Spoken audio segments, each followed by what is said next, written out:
Lost Opal Tarot.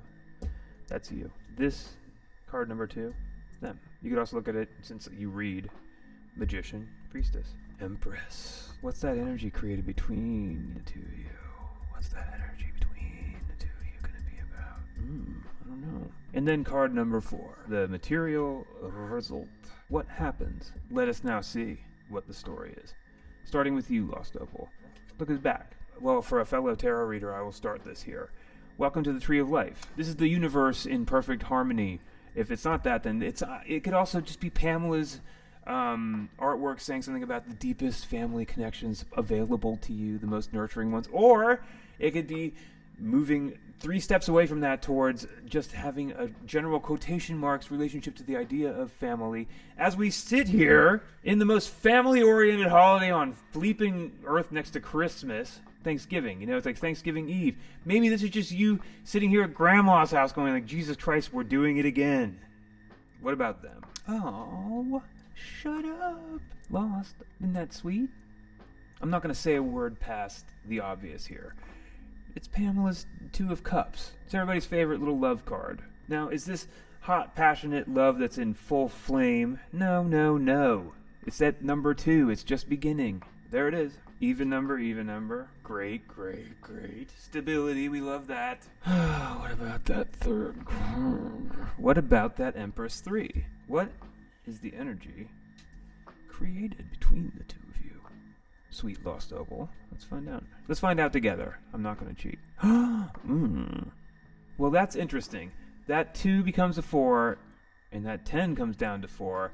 And we're talking about, I found my way into this card a different way recently by staring into the arms of that figure and seeing that Ouroboros, encircling, enfoldment of that pentacle, and feeling inside of that a sense of deep protection and a sense of almost parental protection. But even if it's not connecting to specifically that, it's connecting to material, because we're in the Pentacles, so material regarding the lands of health and nature and the air that we breathe and the food that we eat and the money that we spend to buy the food that we eat and live in the places that we live. All of the basic stuff that keeps us alive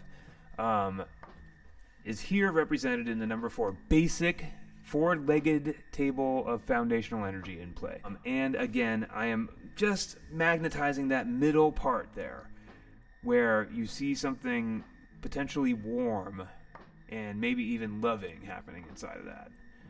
I'm putting it on offer. I don't know. Let's take a look at card number 4 and see what's to come of it. Or what... Well, now that's fascinating to me. Queen of Wands energy bursts forward into a full-flamed 4th card presentation, and we see this queen almost staring seductively at this 4 of Pentacles and at that pentacle in their arms. Well, that's a Queen of Passion right there. Lost Opal, I don't have to tell you. And also, I would also obviously offer these cards entirely to you for your own very personal interpretation. I am giving you just the best of my gestural stuff, baby. Just trying to paint the pictures as clearly as I can. This feels, though, yes, sturdy. And this feels hot. Well, look, it's not a king, is it? It's a queen, which puts it on passive footing. I mean, passive is probably not the perfect word here. Receptive footing. Give it to me. I'm not going to stand up and hand it to you. Oh no, I'm the queen. Just ask the cat. It ain't happening. You will bring it to me. Bring it to me. All of this is very keyed toward magnetism. No active, no active, and no odd numbers. It's all very stable feeling, as though it's holding that Queen of Wands energy the way you would hold something precious in your hands. Card number 5. I don't know. Let's find out. Dear Lost Opal, this deck has not got a lot of interest in you waiting around.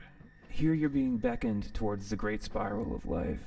Oh, sweet Lost Opal Tarot, are you really going to turn your back on the great spiral of life? That beckoning spiral that hides inside of the seemingly closed circle of this Wheel of Fortune, which we know is actually spiraling towards us and away from us, even as it turns and turns and turns and turns, guaranteeing that no matter which spot upon the spiral that we are occupying, we are living an entirely new moment. Yes, Lost Opal, you see what I'm doing here.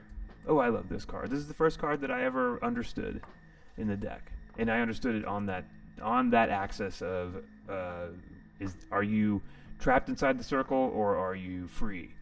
For me, of course, is that attached to booze. Once I broke the circle of booze, then I understood the spiral of life. Kakoosh. The Angel of Temperance is on the bottom of your deck, suggesting that no matter what, you're going to be in a place of deep health.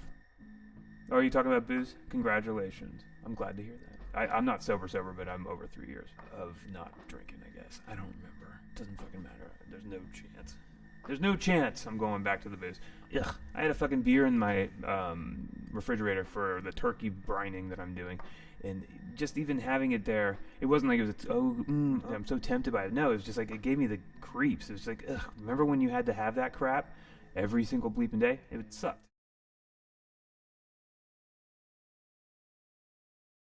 I want to make sure that these cards really land like gorgeous falcons. I want them to land like gorgeous falcons. Tell me a story. A dream of the future. Divine energy at its most perfected. What you're seeing here is the source of life depicted in an image that within this deck is meant to hold the space for an active god. Here, our godless earth, the tower, the jailbreak, the setting free of self at the heart of the cataclysm, the marvelous catastrophe. Transcendence. We went into a dream of the future. What is the dream of the future? The dream of the future starts with a divine sun, and it walks us through the birth canal to like the most painful point of transition between the material sphere and the divine sphere. I experience this now as literally the feeling of being somebody who becomes building sized inside of that, growing and growing and growing until they have to burst out. Cocoon. It's a cataclysm. It's a catastrophe. It leads to the star. It leads to transcendence. Tell me the first chapter of my story, my dream of the sun. I'm dreaming of divinity. I'm dreaming of the powerful sun. I'm remembering that you might as well worship the sun as God self, because it is the actual source of all life on this planet. If the sun goes away, so do we. Bye. So, why not? But here, in the framework of the major arcana, which you are obviously so connected to that you threw 3 heavies on a fully shuffled 78 card deck. The sun is there to stand at the very top of the universal chain right before transcendence at 20 on the gates of heaven. At the gates of heaven, not on them. Maybe he is hanging on them. That kid looks like he could be up for it. You're at the gates of heaven. 19, 20.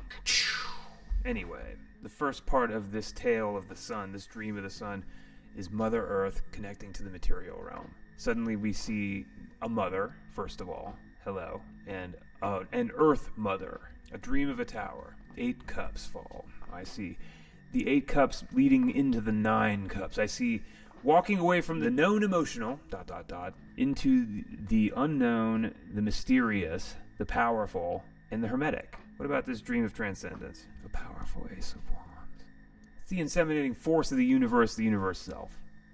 This is creativity writ large. This is soulfulness writ large. This is like the ultimate symbol, the maximum amount, the unfathomable amount. I think I said it last time. Like, we don't get to know what the aces are actually like. We can only imagine. What do you imagine the Ace of Wands is like? I imagine that it's incredibly fun at first, and eventually you probably have to give it a break. So then, to move towards a dream of the sun, connect to health would be one thing to take out of that. Or connect to motherhood, or connect to your mother, or connect to yourself as a mother, or, et cetera, et cetera. But in the material sphere, importantly, connecting to this dream of catastrophe, the emotional journey inward and outward from the known, moving into the mystery, transcendence. That dream starts in fire, period. That's all we know. Tell me more. Mother Earth moves toward the outstretched heart of the Knight of Cups. So a deep connection within health potentially leads to a motivated heart. A motivated heart. A dream of catastrophe starts on an emotional journey. Ooh, and it leads to a passionate... Don't you just feel this card sometimes like the effort that the roots of a plant must make to press themselves deeper and deeper down into the soil, infiltrating it to survive? You're seeing it happen in the other direction, towards the sky in this, but that effort to grow. Don't forget, the odd numbers are all about growth, right? Boo. I hate growth. I hate it. No growth. Anyway, what about this transcendence? Tell me more about this dream of transcendence that starts in fire, Lynchian, David Lynch style, and moves toward, instantly to the 7 wands. The Ace of Wands fuels the Charioteer's fire. And we are again growing, but we are in a far more advanced state in the 7 of Wands. We have a higher ground available to us there than down there in that little dog pile of a 5 of Wands, where we're basically just wrestling around in the mud, trying to escape the Emperor energy, which I should really consider whether I need to continue editorializing quite so hard on it. I know I'm probably reading that card way more negatively than most would. Look, that's just me right now. All right, fine. This dream of the sun, this dream of divinity that starts in health, moves to an outstretched hand and heart. Well, that's complex. What's that going to tell us, Cuddly? At this point, I'm recognizing that my ability to directly interpret things for you in meaningful ways may be attenuating as we get deeper and deeper into this spread. But I hope that you will either A, help me, or B, bring your interpretations with you and in. You're being shown something about this sun energy, this dream of divine power that starts in the stability and the warmth and the nurturing heart of the Queen of Pentacles, leads to the Knight of Cups and that quest for emotional fulfillment, and then we go into the solitude of the Hermit, which at number 9 is the direct halfway mark between the Magician and the Sun. Is that true? What I'm trying to say is that 9 times 2 equals... Oh wait, that's 19, silly. My bad. See, even my math is off. Look, it's like I've been doing this for almost 4 hours. Let's go for 8. Anyway, hermits always speak of deep wisdom. Okay, so good. So you're moving towards powerful wisdom in this regard.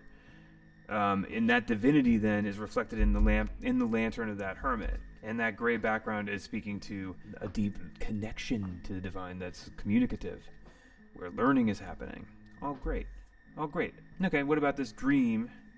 I won't call it a nightmare. This dream of calamity, of catastrophe, the marvelous catastrophe, as Alejandro Jodorowsky would say, which starts on an emotional journey inward, kind of toward that hermit in a certain way, leading to passionate effort, passionate work, growth, upward and outward into a sense of hierophantic power that leads to, well, guess what? That 16 leads to transcendence in the form of the star. Perfect authenticity. Guess what? If you do embrace the tower, you will arrive at the tower's destination, invulnerable, without need of armor. Ooh, oh, that hits for me for some reason. That feels real good. I love it when a tower is like, actually, yes. Okay, so then let's talk about transcendence. This dream of transcendence that starts in absolute limitless fire of passion and takes us directly to the charioteer's control. And all of that passionate work leads someplace very, very simple, doesn't it? According to the cards. What we see here is the 6 of Cups, which I really do love parking at pure love. Pure pure, like the most sort of like a almost treacly version of it. The kind of love that a cynic would find annoying. And that's what that 7 is headed towards, according to this story being put forward by the cards about a dream of transcendence. What a fun, innovative, inspirational, and improvised spin through the cards.